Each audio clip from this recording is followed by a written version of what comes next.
우리 아이 공부 가르쳐 보면 이해도 잘하고 머리가 나쁘지 않은 것 같은데 막상 학교에서 공부한 거 살펴보면 잘 모르겠다고 해요. 뭐가 문제인지 잘 모르겠어요. 공부 머리가 중요한 것이 아닙니다. 특히 초등학교에서는 중요합니다. 제가 19년 동안 아이들을 가르쳐 왔는데 대부분의 아이들은 공부 내용을 이해할 정도의 소위 말하는 머리는 10중 8구 비슷합니다. 즉 공부 내용을 잘 설명해주면 대부분의 아이들이 잘 이해를 하는 경우를 많이 보았습니다. 그런데 보다 보면 이해력인 머리와 공부 실력이 따로 노는 경우가 있는데요. 바로 주의력이 부족한 아이들이 이런 경우입니다. 저학년 때 이 주의력 결핍을 잡지 못하면 6학년 때까지 비슷한 현상을 겪는 경우가 많습니다. 집에서는 아이가 기억력도 좋고 어려운 이야기도 잘 이해하고 말도 잘하기 때문에 우리 아이가 마음을 못 잡아서 그렇지 언젠가는 잘하리라고 생각합니다. 또는 안 시켜서 그런 것이라고 생각하시고 공부를 시키면 곧잘 할 것이라고 믿고 계십니다. 그런데 막상 시켜보면 크게 문제가 없는 것 같은데 공부 문제를 자꾸 틀립니다. 이때는 공부를 다잡을 것이 아니라 근본적으로 학생의 주의력을 살펴보시고 이를 먼저 다잡으셔야 합니다.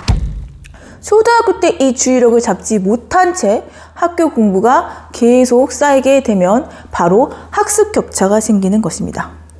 아이들은 학교에서 많은 시간을 보내며 공부하는데 막상 학부모님들은 이를 거의 못 보시잖아요. 공부를 잘하고 못한 거는 하루아침에 결정되는 것이 아니라 1, 2년 안에 결정되는 것이 아니라 이러한 것들이 쌓여서 생기는 것입니다.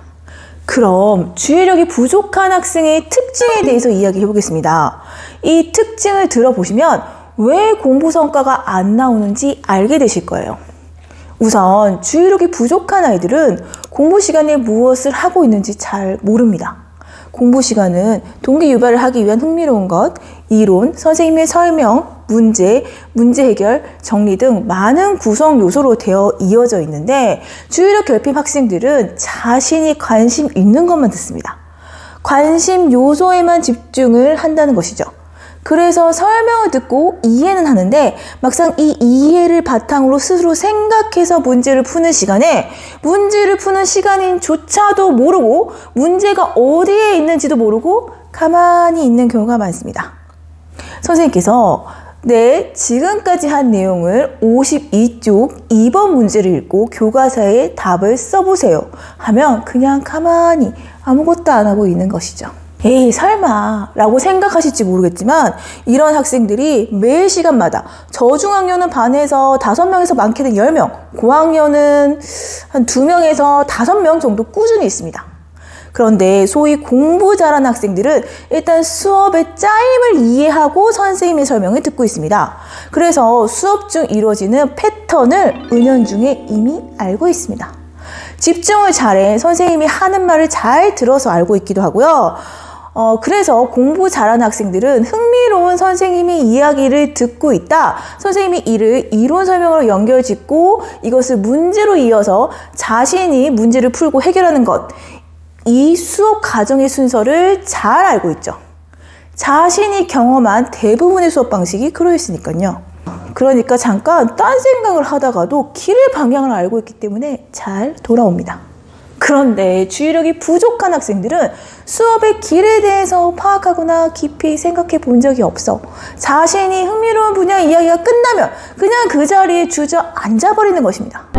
실로 공부 시간의 짜임에 대한 이해가 없죠. 이 같은 상태는 다른 공부로도 이어지게 되는데 그것이 제일 여실히 드러나는 과목이 바로 국어입니다. 글이라는 것은 사실 언뜻 보면 많은 단어들과 문장들로만 이루어진 것처럼 보이지만 실로 이야기글이나 주장하는 글, 설명하는 글 모두 짜임이란 것이 있습니다. 단어 하나하나에 대한 이해는 있지만 이것에만 집중한 나머지 글의 짜임을 파악 못하는 것이죠. 그래서 내용 파악과 행간을 이해하지 못해서 글 내용 파악하는 것에 어려움을 느끼는 경우가 많습니다. 주의력 결핍 학생들은 특히 다수와 함께하는 수업에서는 집중력이 여실히 떨어지는 특징이 있습니다. 여러 명이 함께하는 수업은 대표적으로 학교 수업이 되겠죠. 대부분의 수업이 속하고 있고요. 아직 스스로 집중하는 역량이 부족하기 때문에 금방 풀어집니다. 실제로 수업 내용을 모두 놓치고 텅 빈 상태에서 선생님이 1대1로 불러서 아까 여러 명 다대1로 학급에서 했던 수업 내용과 토시 하나 안 틀리고 이야기를 똑같이 해주면 그제서야 이해를 합니다. 머리 문제가 아니었던 거죠. 안 들어서 그래요. 공부 말고 이런 학생들의 또 하나의 특징은 주변 정리가 잘 안 됩니다. 자기 책상 위, 책상 속, 사물함 그때그때 자기가 흥미를 가진 것들로 놓여져 있어서 뒤죽박죽인 경우가 많습니다. 왜 때문인지 이제 아시겠죠? 그때그때 했던 것들에만 정신이 팔려 내 생활 전체를 짜임있게 바라보는 것이 아니라 학습할 때랑 같은 방식으로 다음 시간을 위해서 교과서를 준비하거나 정리하거나 놀이를 정리하지 않고 선생님이 지적을 받으면 그제서야 지적받은 것들만 치운데 급급하기 때문이죠. 아마 집에서도 비슷할 것입니다. 그럼 이런 아이는 공부에는 영 소질이 없는 걸까요? 꼭 그렇지는 않습니다. 전체를 잘 이해하느냐, 요소를 잘 이해하느냐, 성향의 차이므로, 즉 사람들을 보면 눈치가 빠른 사람이 있고 눈치가 없는 사람이 있고 그렇잖아요. 기질의 차이입니다. 눈치가 없는 사람을 눈치 있게 만들려면 어떻게 하는 것이 가장 좋을까요? 놓친 상황을 자세히 설명해 주며 학습시키면 됩니다. 똑같아요. 너무 넓은 세계에 떨어뜨려 놓으면 또 정신이 없기 때문에 자신이 속한 좁은 세계에서부터 체계를 익히게 가르쳐 주시면 됩니다. 이런 아이들은 설명이 너무 길어지면 또 주의력이 떨어져 안 듣게 되므로 일단 당위성에 대해서 잘 설명해 주신 다음 이 아이들이 할 행동을 간단하게 단계별로 매뉴얼화해서 반복적으로 알려주시면 됩니다.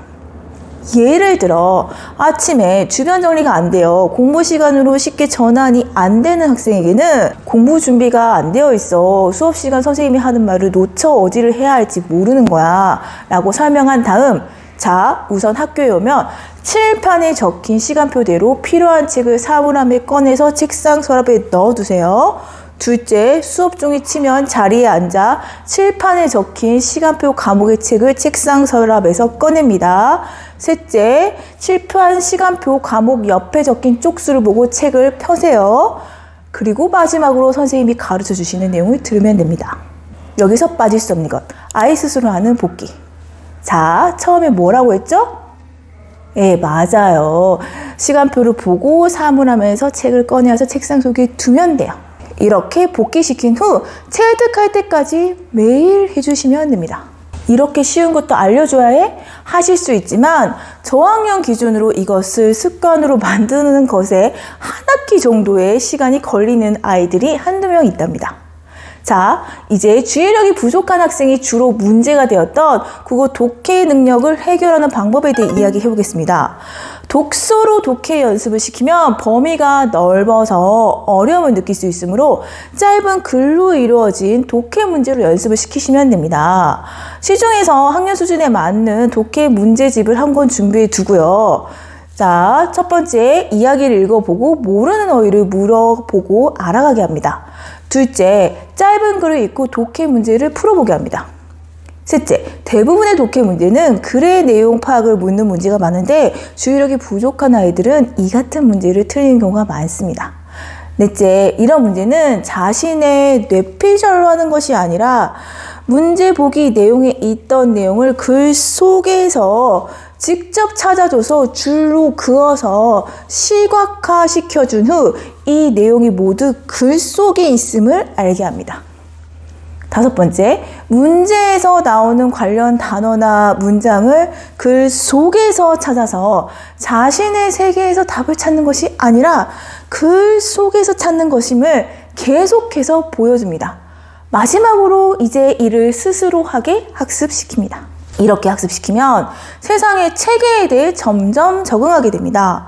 세상은 결국 같은 패턴의 체계를 가지고 있는 경우가 많고 이런 체험을 통해서 전체를 볼 수 있는 눈이 생기게 되므로 점점 자신에만 집중하지 않고 다른 사람의 말에도 귀를 기울이게 됩니다.